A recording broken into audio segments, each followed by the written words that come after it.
আসসালামু আলাইকুম, আমি ডাক্তার মোহাম্মদ খালিদ সাইফুল্লাহ বলছি। আজকে রেগুলার আমাদের নিয়মিত স্বাস্থ্য টিপস সেশনে আজকে সবাইকে স্বাগতম জানাচ্ছি। আমি ডাক্তার মোহাম্মদ খালিদ সাইফুল্লাহ। আজকে আমার চেম্বার থেকে আপনাদের সকলকে স্বাগতম জানাই। আজকে আমি যে বিষয়টা নিয়ে কথা বলবো, যে আমাদের যাদের খাবার খাওয়ার সাথে সাথে যাদের বুকের ঠিক মাঝ বরাবর এই যে এপিগ্যাস্ট্রিক রিজন, যেটা এখানে এই বরাবর যে জ্বালা পোড়াগুলো থাকে সেটাকে আমরা এপিগ্যাস্ট্রিক পেইন বলে থাকি। তো এটা আসলে অনেক ধরনের হতে পারে। এক নম্বর যেটা হয় যে খাবার খাওয়ার সাথে সাথে যে ব্যথাটা প্রচণ্ড মাত্রায় বেড়ে যায়, সেটাকে আমরা গ্যাস্ট্রিক আলসার হিসেবে আমরা ক্লাসিফাই করি।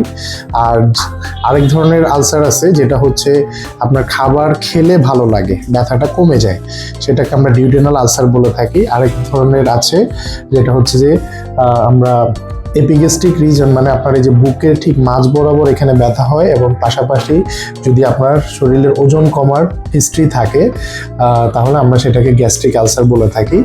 এবং আরেক ধরনের ব্যথা আছে যাদের প্যানক্রিয়াটাইটিস, তাদের হচ্ছে যে ঠিক বুকের মাঝ বরাবর ব্যথাটা অনেকক্ষণ ধরে স্থায়ী হয়, যেটাকে আমরা বলি যে টেন্ডারনেস, চাপ দিলে ব্যথা করে। তো এটা প্যানক্রিয়াটাইটিসের ব্যথা, যেটা অনেক সময় পিছনের দিকেও ব্যথাটা হচ্ছে মুভ করতে পারে।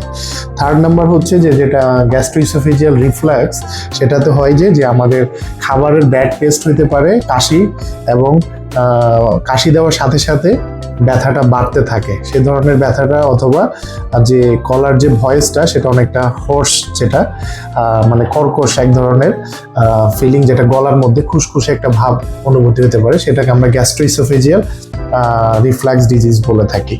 এবং আরেকটা রোগ আছে যেটাকে আমরা গ্যাস্ট্রোপ্যারেসিস বলি, যেটাখানে আপনার দেখা যায় যে খাবার খাওয়ার পরে পেটটা ফুলে যাওয়া, খাবার হজম না হওয়া, এবং সেই খাওয়ার পরে অস্বস্তিটা বেড়ে যায়, সাথে তার যদি ডায়াবেটিসের হিস্ট্রি থাকে সেটাকে আমরা গ্যাস্ট্রোপ্যারেসিস বলে থাকি।